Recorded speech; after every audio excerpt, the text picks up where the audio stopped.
अस्सलाम वालेकुम नाज़रीन, तव्हां ॾिसी रहिया सिंध आवाज़ न्यूज़। नाज़रीन, ईरानी सदर इब्राहिम रईसी जे हेलीकॉप्टर जो मलबो मिली वियो आहे।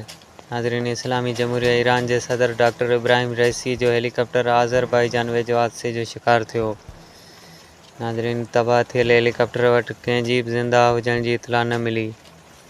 नाज़रीन, ईरानी सरकारी टीवी चैनल ही नई तस्वीर जारी कई आहे। तव्हां सिंध आवाज़ न्यूज़ ते ॾिसी सघो था।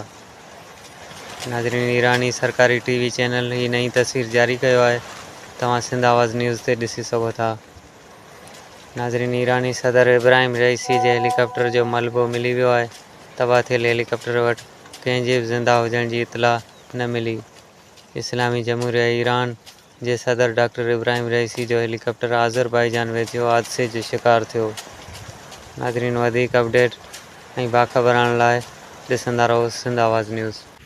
नाज़रीन, सिंध आवाज़ न्यूज़ खे यूट्यूब ते ॾिसण लाइ मथे ॾिनल लिंक खे खोले सब्सक्राइब करियो सिंध आवाज़ न्यूज़ यूट्यूब चैनल ऐं रहो हर ख़बर खां बाख़बर।